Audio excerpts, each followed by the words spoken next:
Nacional Río Turbio, las cosas que nos unen.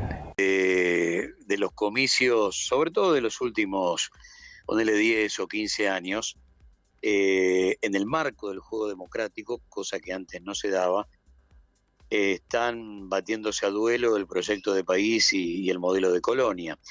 Yo estoy absolutamente convencido que enfrente no hay otro paradigma nacional, enfrente hay un neoliberalismo, o como querramos llamarlo, que tiene como premisas esenciales la muerte de la industria nacional, achicar la distribución de la riqueza, no cree en el mercado interno, no cree en la soberanía. Hemos tenido pruebas muy fuertes en los últimos tiempos a través de sus voceros directos o indirectos sobre el tema Malvinas. Y digo que en los últimos tiempos, en el marco del sistema democrático, porque generalmente muchos de los nombres y apellidos que hoy representan a lo más duro de la derecha argentina no hubieran jugado en el marco del sistema democrático, sino que hubieran jugado en el marco de la desestabilización y el golpe de Estado. Por suerte, y yo creo que esa es una de las grandes virtudes de este proceso democrático que arrancó en el 83 y que tiene que ver con un enorme protagonismo para su defensa y su preservación de todo el arco del campo nacional y popular. Yo creo que fueron obligados a eso, se armaron a través de partidos políticos, y después echa la ley, echa la trampa, porque una vez que los tipos gobiernan, el lobo aparece con toda su intensidad, sacándose el ropaje de cordero, y a través de la concentración mediática y el poder judicial, bueno, rompen todas las promesas que hicieron en tiempos electorales, que, a ver, para mí una campaña electoral no es más que establecer contratos con la sociedad, y hay que plantear qué es lo que quiere cada uno. Bueno, hoy a gente que estuvo gobernando hasta hace un año y medio, se le permite florearse por la mayoría de los medios de comunicación de la Argentina sin ninguna pregunta sobre por qué mataron 44.000 pymes, por qué fugaron 90.000 millones de dólares, por qué tomaron 100.000 millones de dólares de deuda, 47.000 con el Fondo Monetario Internacional, el máximo empréstito de la historia del fondo, por qué nos devolvieron desocupación de 2 dígitos, por qué mataron el Ministerio de Salud, el Ministerio de Trabajo, el Ministerio de Ciencia y Tecnología, y puedo seguir, me parece que un par de horas, haciendo un resumen de todas las cosas que quienes hoy están en campaña hicieron como protagonistas directos hace un año y medio, ¿no?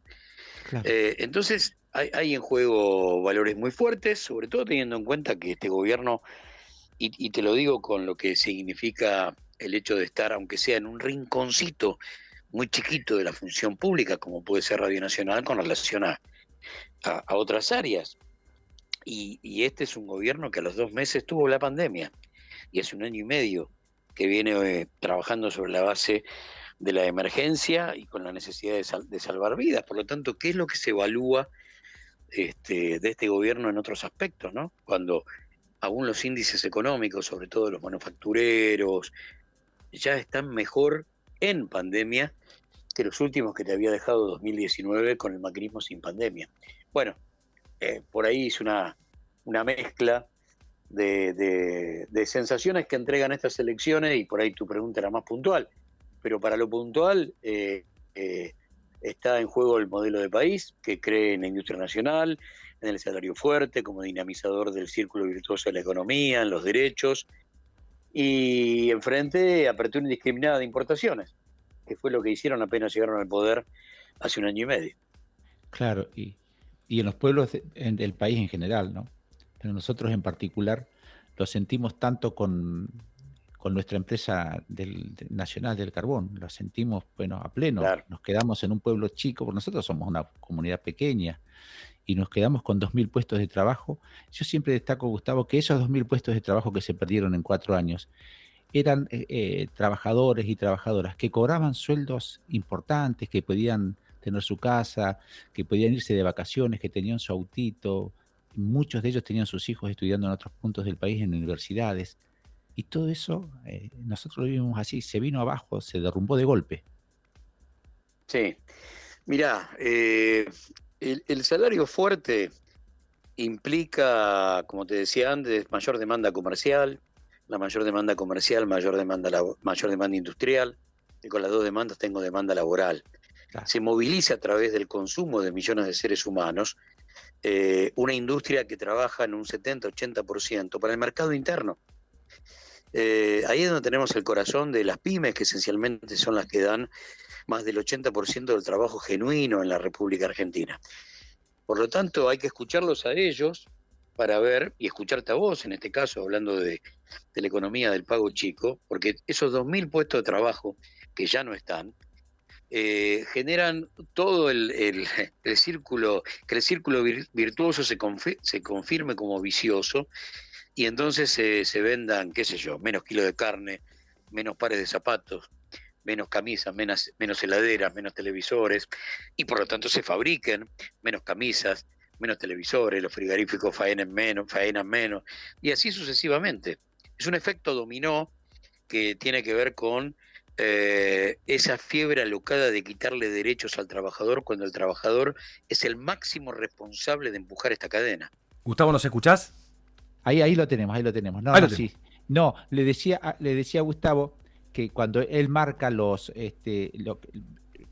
ejemplo, ¿no? Menos kilos de carne, menos lavarropas que se compran, bueno, que se rompe toda esa cadena, bajamos a Tierra del Fuego y lo vivimos. Por eso hay ejemplos claros, concisos, de que se cerraron las fábricas de lavarropas, de televisores, de microondas que existían ahí, y ahí se perdieron miles de puestos de trabajo, y así a lo largo y ancho de la Argentina.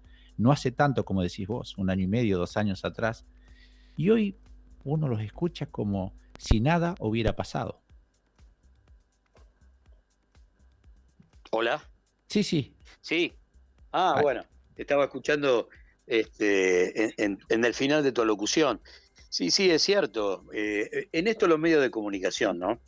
Porque la imposibilidad de balance es lo que hace que uno esté escuchando sin culpas ni culpables, que fue lo que sucedió en la Argentina hasta hace 1 año y medio. Y lo que sucedió hay que ponerlo de a ratos con nombre y apellido para ver cómo fue el formato de aplicación a través de esos hombres y mujeres, pero esencialmente lo que tenemos que hablar es de modelos. El problema nuestro son los modelos, porque así como ya Mauricio Macri es prácticamente un muerto político que no puede nombrar ni siquiera su propio partido en sus reuniones y en sus actos, ya estará haciendo calentamiento para entrar desde el banco de suplentes el nuevo CEO, el nuevo gerente del modelo de Colonia. Por lo tanto, el asunto pasa por Macri un rato para hablar de culpas y culpables en sentido de lo que pasó en la Argentina diciembre de 2015, diciembre de 2019, pero acá el problema son los modelos. De eso se trata, como decías vos, o modelo de país o colonia. En eso se define todo. Sí, a ver, hemos tenido 3 desembarcos en los últimos 45 años, desde la dictadura 76-83, el menemismo 89-2001, junto con el remate de lo que quedaba por parte de la Alianza, y después el macrismo. El asunto es que es mucho dolor para tan poco tiempo, porque cada vez que vienen te rompen el aparato productivo, volver a endeudar 3 o 4 generaciones de argentinos, y la verdad es que es muy difícil poner de pie esto cada vez que tenés que volver para después empezar a ver cómo se crece. Pero primero tenés una necesidad reparadora que la verdad no puede esperar, porque no hay derecho a que alguien se lleve el proyecto de vida de millones de seres humanos porque sí. Claro, sin ninguna duda, exactamente. Así que bueno, es una elección intermedia sumamente importante para todos los argentinos. Y bueno, y aparte que venimos de los 4 años de gobierno y venimos de la pandemia, porque apenas se asume el gobierno, ¿cuánto pasaron? 90 días, creo, no mucho más, 100 días. Menos, porque fue 20 de marzo, fue la cuarentena. Claro, arrancó el 20 de marzo. Exacto, así que se arrancó ahí. Claro, y bueno, esta pandemia, otro tema, Gustavo, es el tema de la pandemia. También se machacó con que las vacunas, que era veneno, que estábamos equivocados, que estábamos cerrados al mundo, que no teníamos vacunas de ningún lado, que nadie nos acompañaba, que nadie estaba con nosotros. Pero resulta que la vacunación marcha muy bien, muchísima población vacunada, han bajado los índices, obviamente. Hay que seguir cuidándose, hay que respetar los protocolos que están en vigencia. Pero bueno, se ha hecho un trabajo inmenso también con el tema de las vacunas. Y hoy hay vacunas de todas las fábricas, de todos los laboratorios tenemos en nuestro país, pero también con eso fueron y mucha gente también cayó, yo diría, en la trampa. Hubo gente que no se quiso vacunar porque lo que decían en la radio, porque lo que decían en los medios de comunicación, masivos fundamentalmente. Y bueno, también se metieron con eso, que eso yo creo que es gravísimo lo que hicieron ahí, ¿no? Bueno, mira, en ese sentido hay que hacer una especie de línea de tiempo que arranque desde que se mueran los que se tengan que morir, que es la declaración de Macri frente a Alberto Fernández, para que no se cierre la economía y bajo ningún punto de vista se lleve a cabo la cuarentena. Ese es el primer dato, que se mueran los que se tengan que morir. El segundo dato es recordar que cuando asumió este gobierno, el Ministerio de Salud se había convertido en secretaría, menor presupuesto y menor poder político. Desde la jefatura de gobierno de la Ciudad de Buenos Aires se le había quitado presupuesto, casi el 30% de su presupuesto al Malbrán, que terminó siendo el gran eje del arranque de la pandemia. Y se había terminado con Conectar Igualdad, que por supuesto lo necesitábamos y mucho para poder dar clases a distancia en un país que se cerraba como se cerraba el mundo para evitar el contagio. Entonces arrancamos desde ese lugar, y lo primero que hubo que hacer es poner el sistema de salud de pie, cosa que bombardearon durante 4 años de gobierno. Por lo tanto, antes de la vacuna, lo que tenés es un país que no colapsó, que no tuvo los muertos en sus calles ni fosas comunes como tuvo que cavar Trump frente a la ciudad de Nueva York en una isla, o tuvo que cavar Bolsonaro en el Amazonas, o los cadáveres en las calles del Ecuador o de Santiago de Chile. La Argentina no vivió eso, pero para eso hubo que poner de pie a la salud pública, hubo que multiplicar casi por 4 las camas de terapia intensiva, hubo que sacar a la calle hospitales de campaña, hubo que terminar en la provincia de Buenos Aires, sobre todo en La Matanza, 2 hospitales que María Eugenia Vidal se negó a terminar en 2015 cuando faltaba 2 meses de trabajo, cosa que quedó comprobada con menos de 2 meses de trabajo de Nación a través del Ministerio de Obras Públicas para ponerlos al servicio de una de las barriadas más importantes del Gran Buenos Aires, donde viven 2 millones de habitantes. Ese es el arranque, ese es el comienzo. Aviones a salir a buscar barbijos, aviones para buscar barbijos, aviones para buscar test rápidos. Así fue el arranque. Y se lo hizo de la mano del Estado a través de sus propios aviones, de su aerolínea de bandera, y comenzando una gesta que finaliza con el tema de las vacunas. En el medio, héroes anónimos, hombres y mujeres de carne y hueso, que son los que bancaron la parada en el sistema de salud. Dicho esto, vamos a la vacuna.